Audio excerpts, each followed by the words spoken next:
ஆண்டவரும் இரட்சகருமான இயேசு கிறிஸ்துவின் ஈடு இணையற்ற நாமத்தில் அன்றன்றுள்ள அப்பம் வாசகர்களுக்கு எங்கள் அன்பின் வாழ்த்துக்கள். 2025 ஆண்டு பிப்ரவரி மாதம் 17ஆம் தேதி திங்கட்கிழமைக்குரிய தின தியானம். இன்றைய தலைப்பு நிமிர்ந்து நடவுங்கள். லேவியராகமம் 26:13 சொல்கிறது, உங்கள் நுகத்தடிகளை முறித்து உங்களை நிமிர்ந்து நடக்க பண்ணின உங்கள் தேவனாகிய கர்த்தர். நான் உங்களை நிமிர்ந்து நடக்க பண்ணுவேன் என்பதுதான் கர்த்தருடைய வாக்குத்தத்தம். அடிமைத்தனத்திலே இருக்கிறவர்கள் குனிந்து நடக்கிறார்கள், ஆனால் விடுதலையானவர்களோ நிமிர்ந்து நடக்கிறார்கள். தோல்வியுள்ளவர்கள் குனிந்து நடக்கிறார்கள், ஆனால் ஜெயம் கொள்ளுகிறவர்களோ நிமிர்ந்து நடக்கிறார்கள்.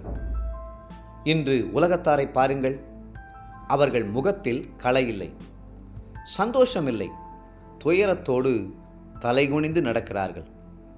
சிலர் கடன் பிரச்சனையினால் தலை தூக்க முடியாமல் ஒளிந்து வாழ்கிறார்கள்.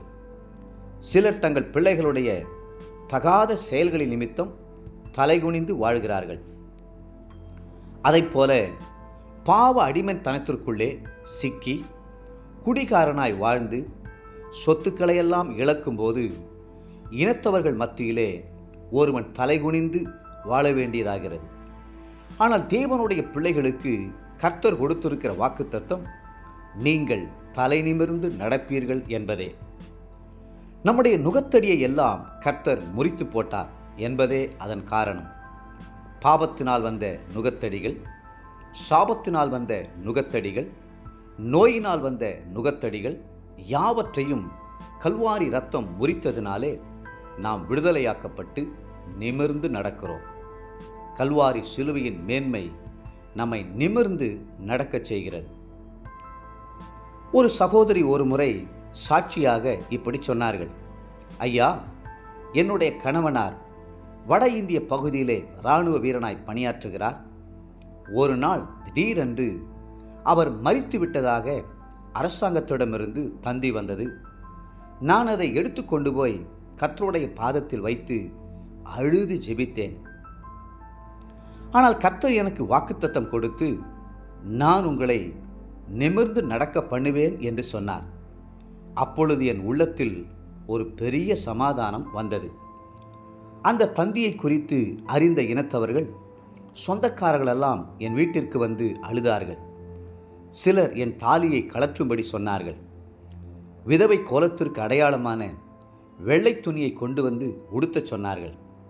ஆனால் நானோ, கர்த்தர் என்னை நிமிர்ந்து நடக்கச் சொல்லியிருக்கிறார், நிச்சயமாகவே என்னுடைய கணவரை உயிரோடு கொண்டு வருவார் என்று விசுவாசத்தோடு பேசினேன்.